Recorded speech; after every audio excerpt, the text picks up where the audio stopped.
Exciting video series. इस video series के अंदर हमने डेटाबेस के टॉपिक्स को कवर करना है।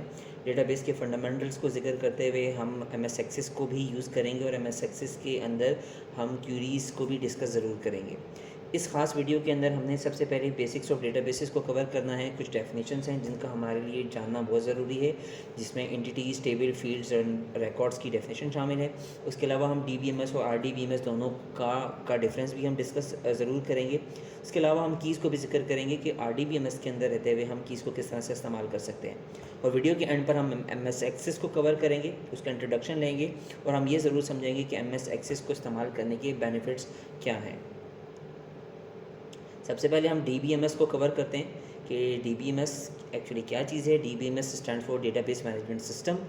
ये एक कलेक्शन ऑफ प्रोग्राम हो सकता है जिसका मकसद डेटा को स्टोर करना, उसको बाद में मॉडिफाई करना और उससे इंफॉर्मेशन को एक्सट्रैक्ट करना, फ़िल्टर आउट करके आप इंफॉर्मेशन निकाल सकते हैं। तो ये डीबीएमएस एक मैनेजमेंट सिस्टम है जो डेटाबेस को मैनेज कर रहा होता है। काफ़ी सारी different types of database management मौजूद हैं।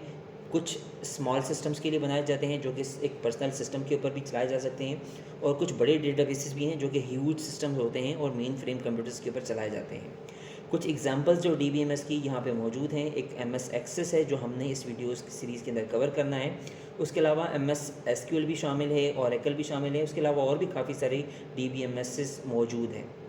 एक वेबसाइट, ऑनलाइन वेबसाइट भी मौजूद है sqlfidel.com, जहाँ पर आप डीबीएमएस की ऑनलाइन प्रैक्टिस कर सकते हैं without installing any DBMS system. Entity की डेफिनेशन को हम डिस्कस करते हैं कि एंटिटी क्या है। एंटिटी हमारे प्रोग्राम का मेन एक टर्मिनोलॉजी है। इस टर्मिनोलॉजी का मकसद ये है कि कोई भी पर्सन, प्लेस, थिंग, ऑब्जेक्ट या इवेंट, ये इवन कोई भी एक कॉन्सेप्ट हो जिसको हम एज अ एंटिटी ले सकें और जिसकी की प्रॉपर्टीज़ हम अपने प्रोग्राम के अंदर शामिल कर सकें, उसे हम एंटिटी कहेंगे। फॉर एग्ज़ाम्पल, अगर किसी स्टूडेंट से रिलेटेड डेटा बना रहे हैं तो हमारे पास यहाँ पे स्टूडेंट एक एंटिटी होगा और उसकी प्रॉपर्टीज़ जैसे कि उसका नाम, उसका एड्रेस या उसका फ़ोन नंबर, उसकी प्रॉपर्टीज़ होंगी। तो एंटिटी कोई भी पर्सन हो सकता है, कोई प्लेस, किसी भी जगह का नाम, कोई भी ऑब्जेक्ट या इवेंट, या इवन कोई भी एक कॉन्सेप्ट भी हो सकता है। एग्जांपल्स हमारे पास काफ़ी सारी हैं जिसमें हमारे पास कोर्सेज़ हैं, स्टूडेंट हैं, फैकल्टी है, मेंबर्स हैं। तो ये तमाम की तमाम जो है वो एंटिटीज़ की एग्जांपल्स हैं। नेक्स्ट डेफिनेशन अगर हम कवर करते हैं तो हम टेबल, फील्ड्स एंड रिकॉर्ड्स की डेफिनेशन को हम कवर करने जा रहे हैं। तो सबसे पहले टेबल की बात करें तो टेबल ही हमारी एक एंटिटी होगा। एंटिटी को के लिए ही हम एक टेबल बनाते हैं। तो इस टेबल के अंदर हम अपने रोज़ एंड कॉलम्स के अंदर उसकी तमाम की तमाम प्रॉपर्टीज़ को हम ऑर्गेनाइज़ कर रहे होते हैं। तो यहाँ पे आपको स्क्रीन पर एक टेबल की एक एग्जांपल नज़र आ रही होगी जिसके अंदर ये एक एंटिटी है स्टूडेंट, जिससे रिलेटेड हमने रिकॉर्ड जो है वो यहाँ पे शामिल किया है। अब उसका नाम, उसकी एज, सैलरी या कोई भी इसकी प्रॉपर्टीज़ हो सकती है अकॉर्डिंग टू द रिक्वायरमेंट। अब इस टेबल के अंदर जो एक सिंगल रिकॉर्ड है, फॉर एग्जांपल आईडी नंबर 2 या 3 या कोई भी एक सिंगल रिकॉर्ड हमारे पास जो है वो रो कहलाएगा। इसको रिकॉर्ड भी कह सकते हैं, रो भी कह सकते हैं और ट्रिपल भी कह सकते हैं। ये तीनों टर्मिनोलॉजीज़ जो है वो एक ही मकसद के लिए यूज़ की जाती हैं, रिलेटेड रिकॉर्ड के लिए। मिसाल के तौर पर जैसे मैंने आपको बताया, रिकॉर्ड नंबर 4 भी हमारे पास यहाँ पे एक सिंगल रिकॉर्ड है। अब हर रिकॉर्ड को स्मॉलर पार्ट्स में डिवाइड किया जाता है जिसे हम एट्रीब्यूट कहते हैं। अब एट्रीब्यूट्स के और भी काफ़ी सारे नाम हैं, जैसा कि हम इसको फील्ड भी कह सकते हैं। तो यहाँ पे आपको 3 डिफरेंट डेफिनेशन नज़र आ रही हैं। सबसे पहले टेबल की, उसके बाद आपके पास रिकॉर्ड की, और उसके बाद आपके पास आखिरी जो डेफिनेशन है वो फील्ड की है। फील्ड किस चीज़ को कहेंगे? हमारे पास नेम है, ये एक फील्ड है। इसी तरह से एज है, ये भी एक फील्ड है, और सैलरी ये भी एक फील्ड है। और ये पूरा एक सिंगल रिकॉर्ड जो है वो आपके पास रो कहलाता है या ट्यूपल कहलाता है। सिंगल रिकॉर्ड आपके पास रो या रिकॉर्ड या ट्यूपल कहलाएगा। और इसी तरीके से इसकी कोई भी एक प्रॉपर्टी, सिंगल प्रॉपर्टी आपके पास फील्ड कहलाएगी। फील्ड को एट्रीब्यूट भी कहा जाता है, just like age, name, salary, सारी अलग अलग एट्रीब्यूट्स हैं जो कि किसी भी एक सिंगल टेबल की हैं। अब हम बात करते हैं आरडीबीएमएस की कि आरडीबीएमएस क्या होता है। RDBMS stand for relational database management system. तो ये एक स्ट्रक्चर्ड फॉर्मेट है बाकायदा से डेटा को स्टोर करने का, जिसके अंदर यूजुअली हम एक किसी भी डेटा को लोकेट करने के लिए स्पेसिफिक वैल्यूज़ यूज़ करते हैं। तो इस तरीके से हम रिलेशन बनाते हैं रिलेटेड रिकॉर्ड का और अपने टेबल्स को स्प्लिट कर देते हैं। तो यहाँ पे अभी हम आगे जाके कुछ एग्जांपल्स भी पढ़ेंगे जिससे आपको क्लियरली आइडिया हो जाएगा। फ़िलहाल हम कीज़ की डेफिनेशन को डिस्कस करते हैं कि की क्या है। की का एक बहुत ही इंपॉर्टेंट रोल है RDBMS यानी कि रिलेशनल डेटाबेस मैनेजमेंट सिस्टम के अंदर। रिलेशनल डेटाबेस मैनेजमेंट को हम कीज़ को डिस्कस करने के बाद दोबारा से हम इसको देख लेंगे एक तरीके से, तो हमें समझ में आ जाएगा कि RDBMS क्या काम करता है। कीज़ का इम्पॉर्टेंट काम ये है कि वो हमारे पास रिकॉर्ड्स को यूनिकली आइडेंटिफाई करने के लिए इस्तेमाल की जाती हैं और उसके साथ हम रिलेशनशिप स्टेबल कर सकते हैं, स्टेबलाइज कर सकते हैं। एग्जांपल्स क्या हैं? हमारे पास दो कीज़ हैं, एक प्राइमरी की होती है और इसी तरह से एक और फॉरेन की होती हैं। दोनों को हम किस तरीके से अलग अलग डिफ़ाइन करेंगे।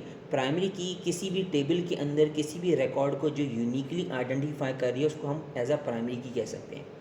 एग्जाम्पल क्या है? अगर हमारे पास कोई एक स्टूडेंट रिकॉर्ड है तो उसका GR नंबर हमारे पास प्राइमरी की हो सकता है जो यूनिकली आइडेंटिफाई कर रहा होगा। नाम तो डुप्लीकेट हो सकता है, first name, last name, even के आपके पास और भी काफ़ी सारे एट्रीब्यूट्स हैं जो कि डुप्लीकेट हो सकते हैं।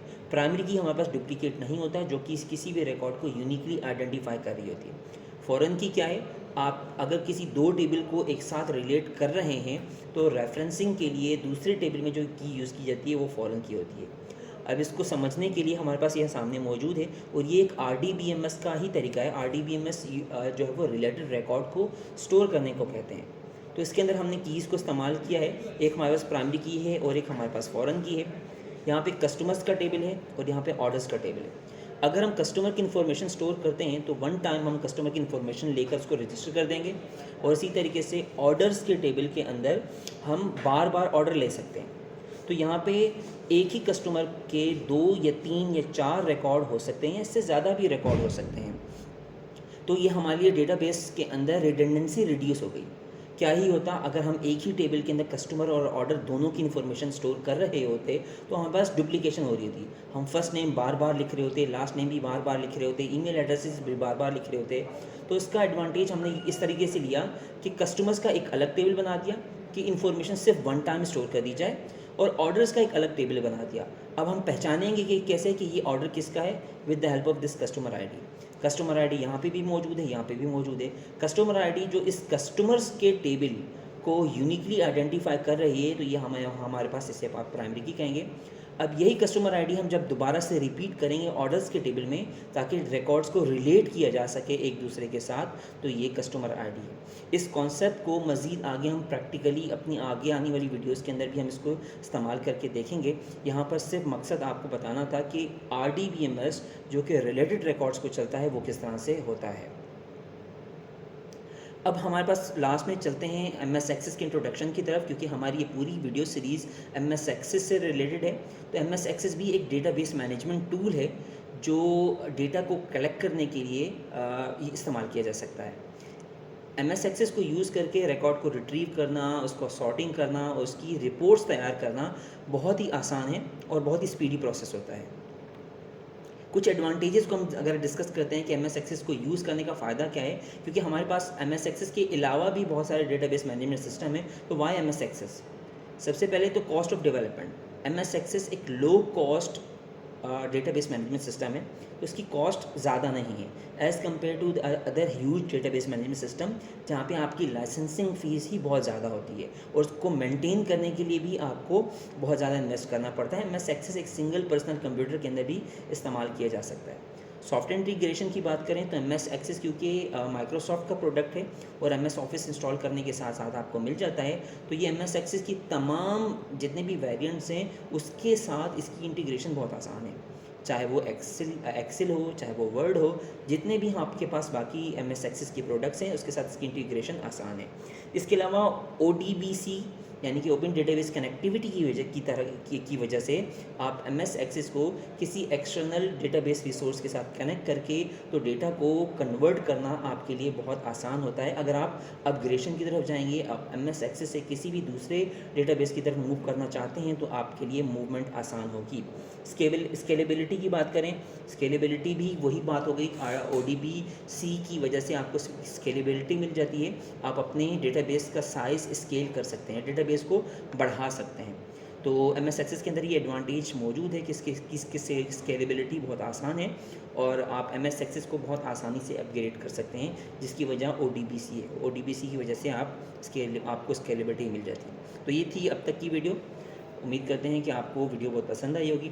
इंशाल्लाह नेक्स्ट वीडियो के अंदर हम MS एक्सेस का प्रैक्टिकल इम्प्लीमेंटेशन करेंगे।